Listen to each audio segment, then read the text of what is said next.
மக்களின் தலைவர் இப்பொழுது ஒரு சூழ்ச்சி வலையில் பின்னப்பட்டு சிறை கம்பிகளுக்கு பின்னால் இருக்கிறார். தமிழக மக்களால் பொறுத்து கொள்ள முடியாத ஒரு மிக துயரமான ஒரு சம்பவம் இது. அவர் என்ன செஞ்சாங்க?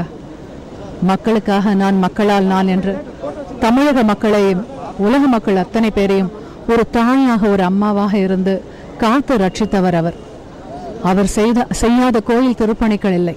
628 கோயில்களில் அன்னதானம், ஸ்ரீரங்கத்திலையும் வடபழனிலையும் 24 மணி நேரமும் அன்னதானம். இந்த மதத்து தான் இல்லை, கிறிஸ்தவர்களுக்கும் இஸ்லாமியர்களுக்கும் சிறுபான்மையினருக்கும் எல்லா ஜாதி சமுதாயத்தை சேர்ந்தவர்களுக்கும் அம்மா அவர்கள் எண்ணற்ற நலத்திட்டங்களை செய்து வந்திருக்கிறார்கள். விவசாயிகளானாலும் சரி, மீனவர்களானாலும் சரி. அதே போல காவிரி, முல்லை பெரியார், இப்படி மாநிலம் சம்பந்தப்பட்ட அனைத்து உரிமைகளையும் மீட்டு கொடுத்தவர் அம்மா. தமிழர்களுடைய வாழ்வாதாரத்திற்கான அத்தனை விஷயங்களையும் செய்து கொண்டு ஒரு மகத்தான மக்கள் சக்தியாக திகழ்ந்த அம்மாவை சூரியனை மேகம் மறைத்தால் எத்தனை காலம் தாக்கு பிடிக்க முடியும்? அம்மா மீண்டு வருவார். தமிழ் மக்களுடைய வேண்டுதல்களும் அவர் செய்த புண்ணியங்களும் நிச்சயமாக அவரை 2 மடங்கு சக்தியோடு விஸ்வரூபம் எடுத்து திரும்பி வரவழைக்கும். அம்மாவுடைய வருகைக்காக ஒவ்வொரு நாளும் காத்திருப்போம். அம்மா அவர்கள், she does not deserve this. She is people's leader. She is a மக்கள் தலைவர். அவர் அரசியல் தலைவர் அல்ல, மக்களுடைய தலைவர்.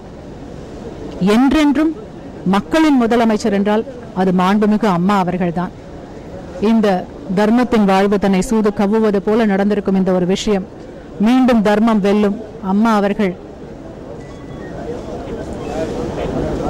வெற்றி முகத்தோடு இந்த தமிழகத்தில் கால் பதிப்பார். மீண்டும் மக்கள் அரியணையில் அமர்ந்து நல்லாட்சி தருவார். அந்த நாளை உங்களோடு சேர்ந்து நானும் காத்திருக்கிறேன் பிரார்த்தனைகளோடு.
என் பேர் பபிதா. நான் தலைமை கழகத்து பேச்சாளர். 360 படங்களில் நான் நடிச்சிருக்கேன். சினிமா நடிகை. நான் நாயகன் படத்தில் நான் சிரித்தால் தீபாவளி அந்த சாங்கில் டான்ஸ் ஆடியிருக்கேன். நிறைய படத்தில் நான் பண்ணியிருக்கிறேன். புரட்சி தலைவர் அவர்களுடைய படத்தில், அத்தனை படத்தில் என் தந்தை ஜஸ்டின் அவர்கள் நடிச்சிருக்காங்க. உங்கள் அனைவருக்கும் தெரியும். நான் தலைமை கழக பேச்சாளர். புரட்சி தலைவருக்காக என் தந்தை உயிர் கடைசி வரைக்கும், வாழ்கிற வரைக்கும் புரட்சி தலைவருக்காக வாழ்ந்தார். அதே போல் உடல் மண்ணுக்கு உயிர் புரட்சி தலைவி அம்மா அவர்களுக்காக எங்கள் குடும்பம் வாழ்ந்து கொண்டு இருக்கிறது. இந்த தமிழ்நாட்டு மக்கள் ஒவ்வொரு குடும்பமும் புரட்சி தலைவி அம்மா அவர்களுக்காக தான் வாழ்ந்து கொண்டு இருக்கிறார்கள்.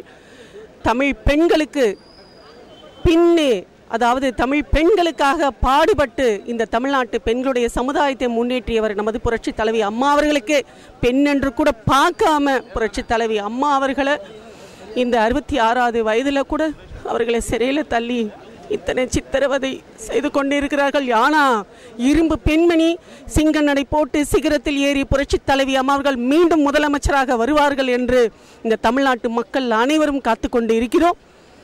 இந்த இந்தியாவில் பாரத பிரதமராக அம்மா வருவார்கள் வருவார்கள் வருவார்கள் என்று கூறிக்கொண்டு இந்த தமிழ்நாட்டு மக்கள் அனைவரும் அம்மாவிற்காக ஏங்கி அழுது கொண்டு இருக்கிறார்கள்.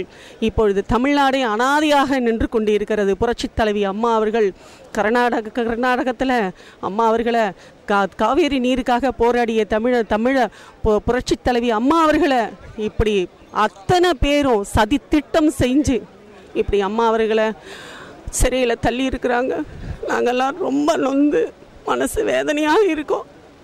கண்டிப்பாக ஆண்டவர் உண்மைக்கும் நேர்மைக்கும் குரல் கொடுத்த புரட்சி தலைவி அம்மா அவர்கள் மீண்டும் வர வேண்டும், முதலமைச்சராக வர வேண்டும், பாரத பிரதமராக வர வேண்டும். தமிழ் பெண்மணி இரும்பு பெண்மணி புரட்சி தலைவி அம்மா அவர்கள் வெற்றி அடைய வேண்டும் என்று கூறிக்கொண்டு எனக்கு இங்கே வாய்ப்பளித்த மக்களுக்கும் உங்களுக்கும் இந்த டிவி நேயர்களுக்கும் நன்றி கூறி வணக்கம். வணக்கம்.